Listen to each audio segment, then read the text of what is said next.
Olá, bem-vindo, bem-vinda à nossa 37ª e última aula de Direito Matrimonial. Estudaremos o artigo 2 da sanação radical do capítulo 10 da convalidação do matrimônio. Na aula anterior, nós vimos a convalidação simples do matrimônio. Agora veremos a sanação radical ou sanatio in radice do matrimônio. Veremos o cânon 1161, conceito e efeitos, o cânon 1162, quando falta o consentimento, cânon 1163, por impedimento dirimente e defeito de forma canônica, cânon 1164, concessão com ou sem conhecimento, e o cânon 1165, encerrando os cânones referentes ao direito matrimonial, a autoridade competente para conceder a sanação radical. O cânon 1161 nos fala do conceito e efeitos da sanação radical. A sanação radical, ou sanatio in radice, de um matrimônio nulo é a sua convalidação sem renovação do consentimento, concedida pela autoridade competente, trazendo consigo a dispensa do impedimento, se o houver, e também da forma canônica, se não tiver sido observada, como ainda a retroação dos efeitos canônicos ao passado. Vejamos que a sanação radical é diferente da sanação simples. A sanação simples, ela acontece com renovação do consentimento, com dispensa de impedimento e dispensa da forma canônica. A sanação radical, por não existir a renovação do consentimento, ela só pode ser dada quando existiu um matrimônio nulo por causa da existência de um impedimento dirimente ou por causa da forma canônica. Então, existindo um impedimento dirimente e não existindo a forma canônica, não significa que não tenha existido o consentimento. Então, para se dar uma sanação radical, é necessário que exista um consentimento válido. Porém, que este matrimônio tenha sido nulo pela dispensa, pela existência de um impedimento ou pela inexistência da forma canônica. A convalidação tem lugar desde o momento em que se concede a graça ou o privilégio, mas a retroação se entende feita até o momento da celebração do matrimônio. Por que até o momento da celebração do matrimônio? Porque desde aquele momento o consentimento era válido. Então, os seus efeitos, eles retroagem porque existia um consentimento válido, a não ser que expressamente se determine outra coisa. Não se conceda a sanatio in radice se não for provável que as partes queiram perseverar na vida conjugal. Então, a sanatio in radice só pode ser dada se existe um consentimento válido e que este consentimento perdure até o momento em que a sanatio é concedida. A sanação radical é a convalidação de um matrimônio nulo pela existência de um impedimento ou defeito de forma, que acontece sem a renovação do consentimento. A raiz do matrimônio já existe, ou seja, o consentimento já existe, e a raiz do matrimônio é o consentimento. Então, esta raiz é sanada e adquire validade jurídica através da intervenção direta da autoridade eclesiástica competente. Então, não tem aqui a participação dos cônjuges. A única questão que precisa se verificar é se este consentimento dado era válido e se ele subsiste ao momento em que a sanação é dada. Não é a autoridade eclesiástica competente que cria o vínculo matrimonial. O vínculo matrimonial já existe. Será apenas sanada a validade jurídica do matrimônio pela existência de um impedimento dirimente ou pela inexistência da forma canônica. O elemento constitutivo do matrimônio é sempre o consentimento pessoal dos esposos, que não pode ser suprido por nenhuma autoridade humana.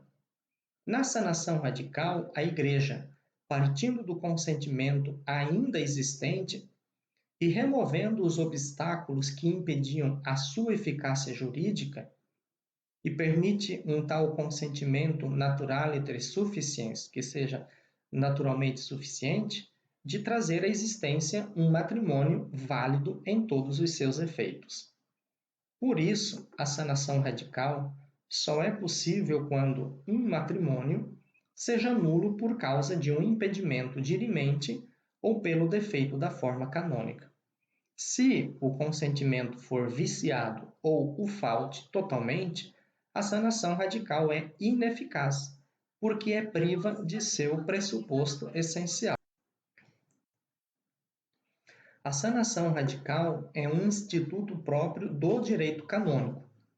Como este instituto se convalida de regra um matrimônio celebrado coram eclésia, é nulo por causa de um impedimento dirimente, um dos 12 impedimentos dirimentes, ou por defeito de forma canônica.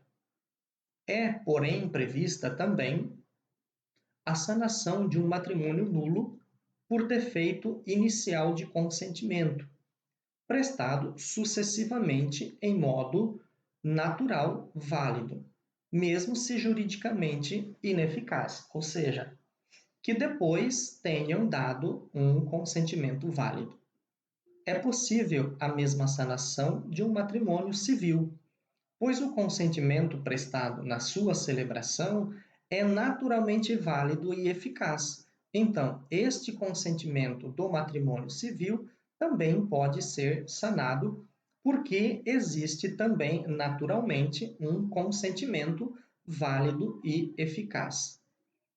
Se recorre à sanação em radite quando particulares dificuldades impedem a aplicação da convalidação simples. Sempre que é possível a convalidação simples, se deve recorrer à convalidação simples e não à sanação radical, que deve ser buscada em casos muito específicos. A sanatio in radite comporta ipso iure a dispensa de eventuais impedimentos e da forma canônica, se esta não foi observada. E implica também a retroatividade dos efeitos canônicos. A convalidação acontece quando se concede o indulto, o privilégio. É deste momento que nasce o verdadeiro matrimônio, no seu aspecto de contrato e sacramento. Se obtida a sanação radical, os cônjuges não consumam seu matrimônio, permanece somente rato e pode ser objeto de dissolução da parte do Romano Pontífice. Então, se depois de concedida a sanação radical não houve a consumação do matrimônio, este matrimônio pode ser dissolvido pela dispensa super rato. Os efeitos canônicos, ao contrário, operam do momento em que o matrimônio foi celebrado invalidamente, a não ser que seja estabelecido diversamente em modo expresso, ou seja, a não ser que tenha faltado desde o início o consentimento. O pressuposto do consentimento. Na sanação radical, se dispensa da renovação do consentimento matrimonial, mas somente do pressuposto, do pressuposto que o consentimento prestado pelas partes perdure em toda a sua validade. Então, não se faz a renovação do consentimento porque se supõe que este consentimento existiu validamente e continue existindo validamente. Se as partes não possuem mais a vontade de perseverar na vida conjugal, a sanação radical não pode ser concedida, pois o consentimento matrimonial não pode ser suprido por nenhuma autoridade humana. Não é oportuno recorrer à sanação radical para salvar um matrimônio em crise. Seria uma solução cheia de perigos e com danos irreparáveis. Então, não se recorra quando quer salvar um casamento, uma convivência conjugal, não se deve recorrer à sanação radical, porque ela não é uma solução para um matrimônio em crise. O cânon 1162, quando falta o consentimento. Bom, se ambas as partes ou uma delas falta o consentimento, o matrimônio não pode ser objeto de sanatio eradite. Então, isso tem que ficar muito bem claro. Por isso que tem que sempre existir um consentimento válido. Tem que se verificar sempre isso. Se existe um consentimento válido. Quer o consentimento tenha faltado desde o início, quer tenha sido dado no início, mas depois tenha sido revogado. Por isso a importância de se sempre verificar se no momento em que se pede a sanação radical, as partes continuam firmes no seu consentimento. Se uma das partes tenha revogado o consentimento, não se pode dar sanação radical. Se não houve o consentimento desde o início, mas depois foi dado, pode ser concedida a sanação desde o momento em que foi dado o consentimento. Tal princípio é confirmado no cânon 1162. Estando em falta o consentimento entre as partes, ou somente de uma parte, o matrimônio não pode ser sanado na raiz, pois não existiu a raiz. Falta a raiz que irá ser sanada com a ausência do consentimento. Se depois o consentimento, faltando ao início, sucessivamente é dado, a sanação pode ser concedida a partir daquele momento em que o consentimento foi dado. É óbvio que o consentimento tem que ser verdadeiro consentimento matrimonial, naturalmente eficaz, mesmo se juridicamente tenha estado inoperante. Então, tem que ser aquele consentimento matrimonial.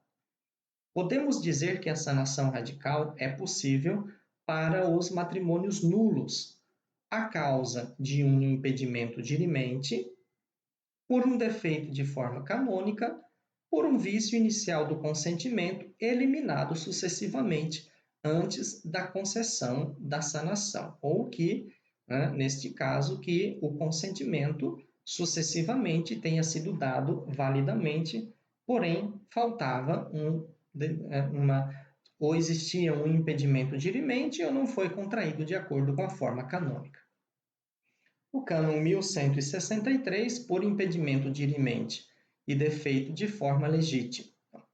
Pode ser sanado o matrimônio nulo por impedimento, um dos 12 impedimentos que nós encontramos dos cânones 1083 até o cânon 1094, ou por defeito de forma canônica, que nós encontramos no cânon 1108, contanto que persevere o consentimento de ambas as partes. Então, o consentimento tem que existir no momento da sanação radical. Tem que ter sido um consentimento válido. Porém, a sua eficácia jurídica não tem a validade porque existia um impedimento dirimente ou por defeito de forma canônica. O matrimônio nulo por impedimento de direito natural ou divino positivo só pode ser sanado depois de cessado o impedimento.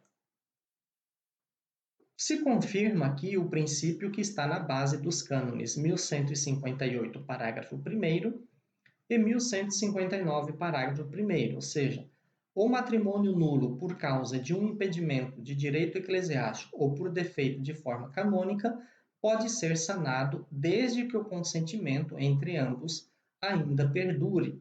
Então, tratando-se de impedimento de direito natural ou de direito divino positivo, que não são suscetíveis de dispensa, o matrimônio pode ser sanado somente depois de cessado o próprio impedimento, como o caso que nós já colocamos, o impedimento de impotência, ou o matrimônio anterior, no caso de viuvez. A dispensa, em tal caso, é absolutamente excluída, porque sobre os impedimentos de direito natural ou divino positivo, a Igreja tem somente o poder declarativo. Então, por exemplo, a Igreja não pode dispensar de um matrimônio entre irmãos, que se limita a interpretar o sentido do seu objetivo. Então, naquilo que é de direito divino positivo ou natural, a única autoridade da Igreja está na questão da sua interpretação, na interpretação do seu sentido e do seu objetivo, mas não pode dispensar. O cânon 1164, concessão com ou sem conhecimento. Então, vejam bem, a sanação pode ser concedida validamente, mesmo sem o conhecimento de uma das partes ou de ambas.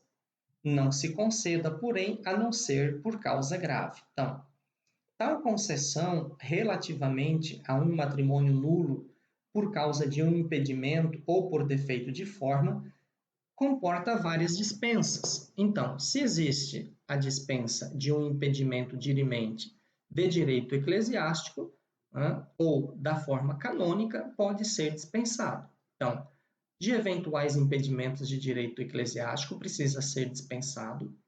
Da forma canônica, se não foi observada, e da obrigação de renovar formalmente o consentimento.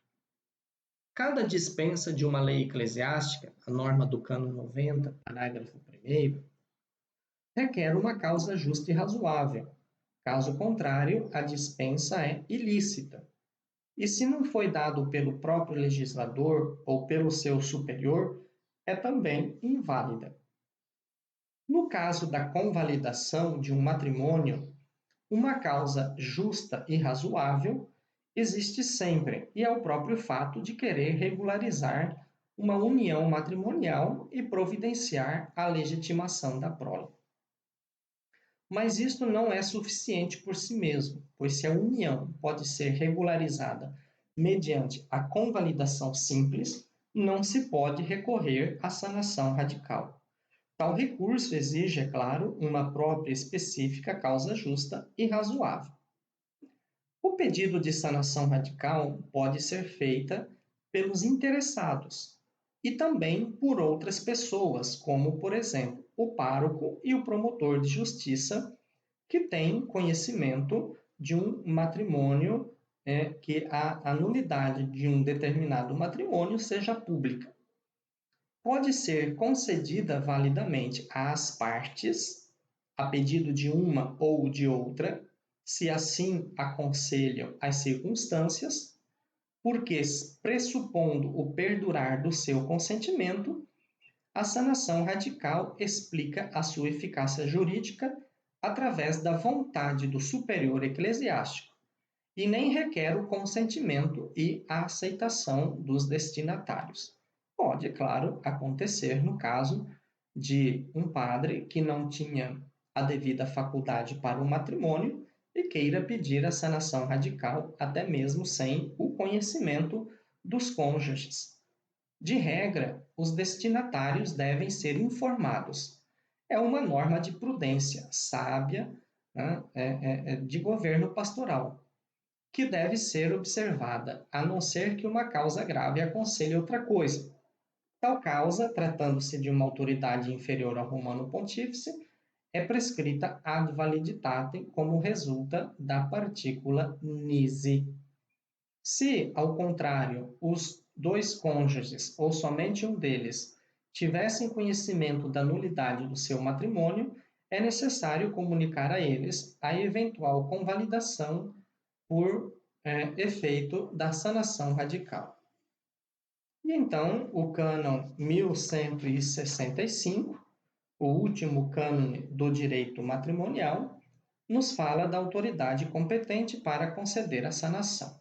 Então, a sanatio in radite pode ser concedida pela sé apostólica. Pode ser concedida pelo bispo diocesano, caso por caso, ainda que concorram vários motivos de nulidade no mesmo matrimônio, observando-se as condições mencionadas no cano 1125 para a sanação do matrimônio misto. Mas não pode ser concedida por ele se existe impedimento cuja dispensa está reservada à sé apostólica, de acordo com o cano 1078, parágrafo 2º, que são aqueles impedimentos provenientes de ordens sagradas ou do voto público perpétuo de castidade no instituto religioso de direito pontifício ou o impedimento de crime mencionado no cano 1090. Ou se trata de um impedimento de direito natural ou divino positivo que já cessou. A autoridade competente para a concessão da sanação radical é a Santa Sé, a qual todos podem recorrer diretamente.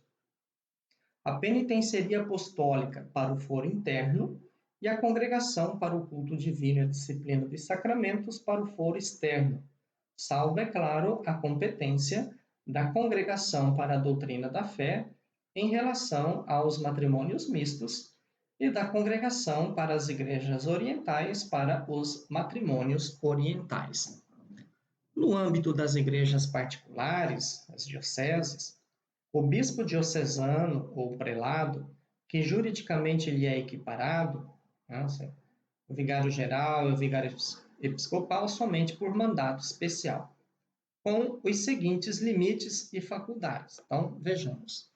O bispo diocesano pode conceder a sanação radical somente em casos determinados, qualquer que seja a quantidade, com indulto particular para cada um dos matrimônios que deverão ser sanados. Não pode existir sanação geral, tem que ser uma sanação particular para cada caso, e não com indulto ou privilégio de caráter geral que é reservado à Santa Sé. Cada matrimônio deve ser considerado à parte, principalmente para verificar se o consentimento ainda existe e para verificar a existência da justa e adequada causa. A faculdade do bispo diocesano, é claro, pode ser delegada, porque é faculdade ordinária anexa ao ofício. Para que o bispo diocesano possa conceder a sanação radical, sem o conhecimento das partes, é necessário ad validitate uma grave causa. Na dúvida sobre a gravidade da causa, a concessão da sanação é lícita e válida. O bispo diocesano pode conceder a sanação radical também se, no mesmo matrimônio, existem várias causas de nulidade, seja pela existência de um impedimento que pela existência do defeito de forma canônica. Então, trago aqui um exemplo. Em um matrimônio com disparidade de culto é um dos 12 impedimentos de dirimento, tratado no cânon 1080, cânon 1086. Então, para a sanação, por exemplo, de um matrimônio civil, é necessário verificar se existe uma causa grave.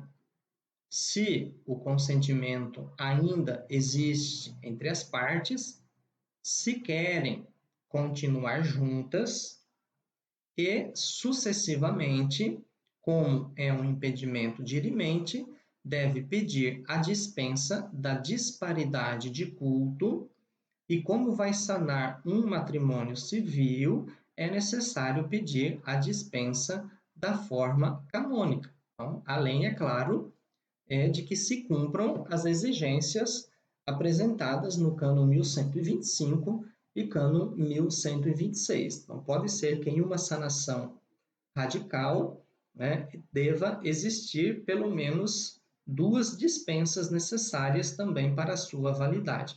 Além, é claro, de outras circunstâncias que devem ser verificadas, como a existência ainda do consentimento. No caso dos matrimônios mistos, deve atentar-se às prescrições do cânon 1125 sobre as declarações e promessas da parte católica. Não pode conceder a sanação radical quando se trata de um impedimento onde a dispensa seja reservada à sé apostólica, sagradas ordens e votos perpétuos em um instituto religioso de direito pontifício e o impedimento de crime, segundo o que determina o cânon 1078, parágrafo 2º. O indulto da sanação radical concedido para o foro externo deve ser dado por escrito. Dado de forma graciosa, tem o seu efeito a partir do momento em que é assinado o ato. Ou seja, dar de forma graciosa significa que o próprio autor do indulto do privilégio executa este seu decreto. Ou de forma graciosa, quando existe ou quando é dada a execução a um executor. Então, ele tem valor a partir do momento da sua execução. A questão da execução dos atos administrativos singulares, nós podemos verificar a partir do cânon 40 no livro das normas gerais do Código de Direito Canônico. O bispo pode delegar a sua faculdade sobre a sanação radical, não somente ao vigário geral e aos vigários episcopais, mas também a outros sacerdotes e diáconos, pois se trata de uma faculdade anexa ao ofício, ou seja, uma faculdade ordinária. Se discute na doutrina se o bispo tem a faculdade de sanar na raiz o matrimônio civil. É claro que possui também esta faculdade e alguns bispos já exercitam de fato. Em perigo de morte, se não se tem tempo suficiente para recorrer à Santa Sé ou ao bispo diocesano, nos casos de emergência, podem convalidar um matrimônio nulo também o pároco, o ministro sagrado, delegado, o sacerdote ou o diácono que assistem à norma do cânon 1116, parágrafo 2º, mas somente em caso de perigo de morte. Por que o diácono? Porque o diácono também é ministro qualificado com as devidas faculdades da celebração do matrimônio. Apenas algumas normas complementares, né, em relação ao registro do matrimônio convalidado. Em caso de uma convalidação concedida no foro externo, sempre que um matrimônio é convalidado para o foro externo, deve ser comunicado ao pároco do lugar da celebração do matrimônio para que faça a devida anotação no registro dos matrimônios e dos batizados. Então, no caso, também deve ser comunicado na paróquia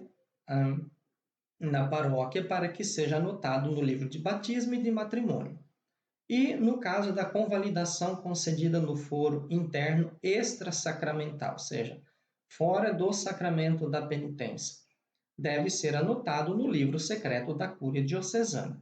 E no caso da convalidação concedida no foro interno sacramental, não deve ser registrada em nenhum livro, pois violaria o segredo da confissão. Então, assim, nós concluímos de forma muito rápida e breve, não fizemos um grande aprofundamento, mas os elementos essenciais para entendermos um pouco o direito matrimonial da Igreja Católica. Espero que tenha sido de bom proveito para cada um e cada uma.